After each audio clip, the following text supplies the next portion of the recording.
وجعل فيها سراجا وقمرا منيرا أشهد أن لا إله إلا الله وأشهد أن محمدا عبده ورسوله أما بعد. Di bawah langit bendera berkibar, ditiup angin, alangkah indahnya. Hadirin semua, apa kabar? Apakah sehat semuanya? Alhamdulillah. Hadirin sekalian, riset Asosiasi Penyelenggara Jasa Internet Indonesia atau APJII tahun 2023 mencatat lebih dari 79,5% penduduk Indonesia adalah pengguna internet aktif, yang mayoritasnya adalah generasi muda. Media sosial menjadi uang utama mereka untuk mencari hiburan, panutan, bahkan jati diri. Namun masalah muncul ketika figur yang mereka ikuti tidak selalu membawa kebaikan, sehingga akhirnya kita bersama jutaan masyarakat Indonesia kesulitan mencari sosok atau figur pemimpin yang dapat dijadikan panutan. Hadirin yang berbahagia, disinilah keteladanan Rasulullah Sallallahu Alaihi Wasallam sangat dibutuhkan. Beliau hadir sebagai sosok pemimpin dengan akhlak mulia, kesabaran, kejujuran, berani beda dari yang lain, serta nilai-nilai yang mampu menuntun generasi muda agar tegap berpegang teguh pada iman dan moral di tengah derasnya disrupsi zaman.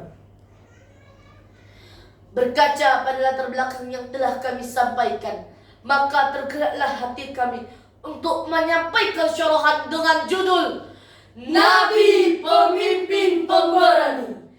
Dewan Hakim yang kami muliakan, hadirin wal hadirat rahimakumullah, yang senantiasa berada dalam kesehatan. Mari kita hayati waktu dan firman Allah dalam surah Al-Ahzab ayat 21 yang akan dibacakan oleh qari kami berikut ini. A'udzu billahi minasy syaithanir rajim.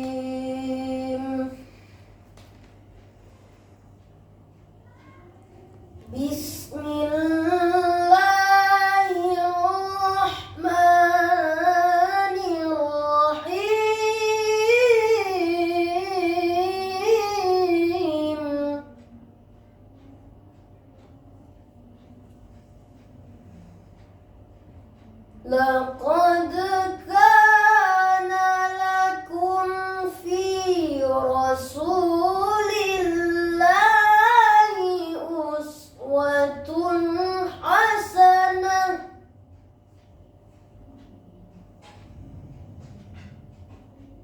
لمن كان يرجو الله واليوم الآخر وذكر الله كثيرا. Aku berlindung kepada Allah dari godaan syaitan yang terkutuk, dengan menyebut nama Allah yang Maha Pengasih, Maha Penyayang.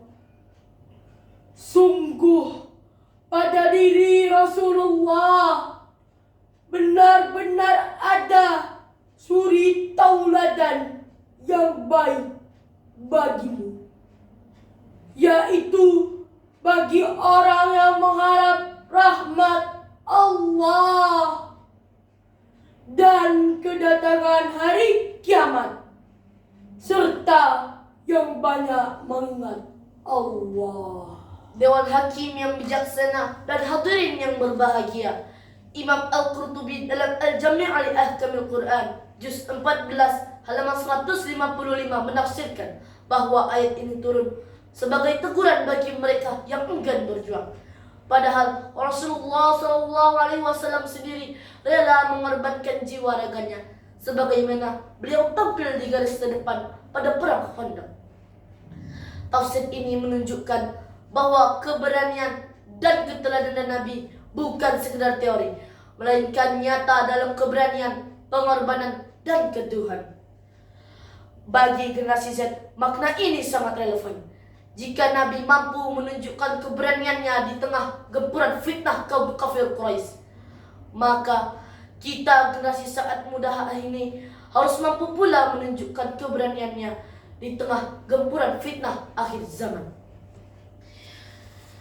Hal ini sejalan dengan penjelasan Imam Ibnu Jarir At-Tabari dalam Jami'ul Bayan an Tawilil Quran juz 20 halaman 235 yang menegaskan bahwa uswatun hasanah berarti tata'assaw bihi wa takunu ma'ahu haitsu kana wa la tatahhallafu anhu, yakni meladani Rasulullah, berjalan bersama beliau di setiap langkah, tak tertinggal darinya. Namun hadirin, saat ini Rasulullah SAW telah wafat. Tak dapat lagi kita bertemu dan berbicara dengan beliau. Lantas, bagaimanakah kita dapat mencontoh keteladanan beliau? Ternyata, keteladanan itu dapat kita temui jawabannya dalam surah Al-Qalam ayat 4 yang akan dibacakan kembali oleh qari kami berikut ini.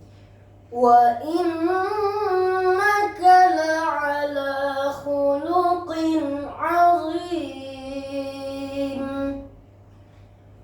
Wa innaka la'ala khuluqin 'azim.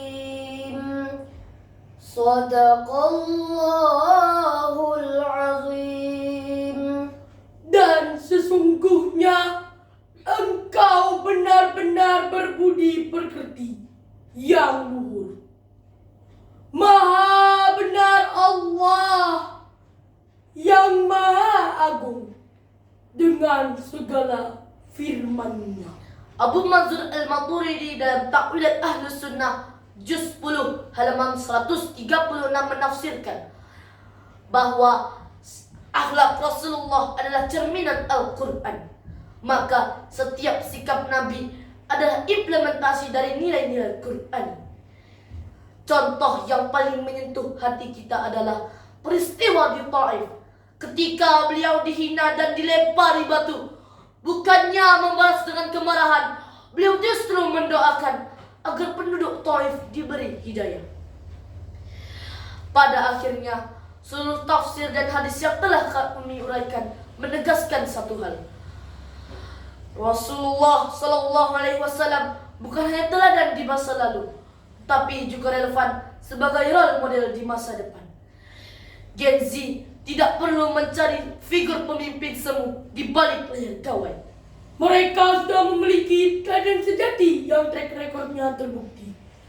Keberaniannya luar biasa, pengaruhnya melampaui batas zaman, yang kontennya adalah Al-Quran, dan yang mainnya adalah akhlak mulia.